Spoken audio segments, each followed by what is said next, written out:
গত কয়েকদিন ধরে বাংলাদেশের অভ্যন্তরীণ রাজনীতির মধ্যে ফক্সি ওয়ার টপিকটা নিয়ে নানান আলোচনা হচ্ছে, যেখানে রাজনীতিবিদ থেকে শুরু করে সিভিল সোসাইটির প্রতিনিধি, সামাজিক অ্যাক্টিভিস্ট, সুশীল সমাজ ও বুদ্ধিজীবী মহল এই টপিকটাকে আলোচনার কেন্দ্রবিন্দুতে নিয়ে চলে গেছে। আবার যাদেরকে আমরা বাংলাদেশ দুইয়ের শত্রু বলি অথবা জুলাই আগস্ট গণ অভ্যুত্থান বিরোধী শক্তি বলে আখ্যায়িত করি, তারা আবার এই টপিকটাকে ভিন্ন ওয়েতে জনমনে উপস্থাপন করতেছে। আর ভারতীয় তথাকথিত মিডিয়াগুলো তো বলতেছে বাংলাদেশ ফক্সি ওয়ারের খুবই দ্বার প্রান্তে চলে গেছে। এদিকে স্বাধীনতার পক্ষের শক্তি দাবি করা জনগণরা তো এই টপিকটাকে কেন্দ্র করে বাংলাদেশের অভ্যন্তরীণ রাজনীতি সরগরম করে ফেলছে। আসলে ফক্সি ওয়ার মানে কি, আর বর্তমান প্রেক্ষাপটে ফক্সি ওয়ার নিয়ে এত আলোচনা সমালোচনা হওয়ার কারণ কি? চলেন আজকের এই ভিডিওর মাধ্যমে এই টপিকটা নিয়ে আংশিক আলোচনা করা যাক।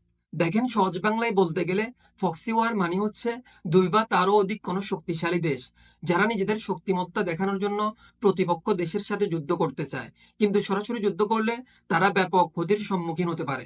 সেজন্য তারা কি করে, তৃতীয় কোনো দেশ বা তৃতীয় কোনো গোষ্ঠীকে টাকা দিয়ে, অস্ত্র দিয়ে, প্রশিক্ষণ দিয়ে অথবা রাজনৈতিক সহায়তা দিয়ে নিজেদের স্বার্থে যুদ্ধ করায়। যেমন ধরেন সিরিয়ার গৃহযুদ্ধ, যেখানে যুক্তরাষ্ট্র তুরস্ক সরাসরি ইনভলভ হতে পারবে না। সেজন্য তারা কি করছে, সিরিয়ার কিছু বিদ্রোহী গোষ্ঠীকে সাহায্য করছিল নিজেদের স্বার্থে যুদ্ধ করানোর জন্য। তারপরে ধরেন আফগানিস্তানের প্রক্সি ওয়ার, যেখানে 1979 থেকে 1990 পর্যন্ত সোভিয়েত ইউনিয়ন যখন আফগানিস্তানকে দখল করে নিয়েছিল, তখন যুক্তরাষ্ট্র, পাকিস্তান ও সৌদি আরব মুজাহিদিন নামের কিছু যোদ্ধাকে সাহায্য করছিল নিজেদের স্বার্থে যুদ্ধ করানোর জন্য। যদিও এই যুদ্ধটা প্রকৃতপক্ষে সোভিয়েত ইউনিয়ন বনাম আমেরিকার প্রক্সি যুদ্ধ ছিল। সাম্প্রতিক সময়ে বাংলাদেশেও প্রক্সি ওয়ার টপিকটা নিয়ে নানান জল্পনা কল্পনা হচ্ছে, বিশেষ করে আঞ্চলিক ও আন্তর্জাতিক ভূরাজনৈতিক নানান টানাপোড়েন, বিদেশি প্রভাব ও বৈশ্বিক নিরাপত্তা এবং সার্বভৌমত্বের কারণে। সাম্প্রতিক বাংলাদেশের নির্বাচন ও রাজনৈতিক প্রক্রিয়া নিয়ে যুক্তরাষ্ট্র, ইউরোপীয় ইউনিয়ন, চীন, রাশিয়া ভিন্নভাবে মতামত দিচ্ছে। এদিকে আবার অন্তর্বর্তীকালীন সরকারকে সমর্থন জানিয়ে চীন ও রাশিয়া বার্তা দিয়েছে। এতে অনেকেই মনে করতেছে বড় বড় শক্তিগুলো বাংলাদেশে প্রভাব বিস্তার করার জন্য প্রতিযোগিতায় নেমেছে, যা ভবিষ্যতে প্রক্সি সংঘর্ষে রূপ নিতে পারে।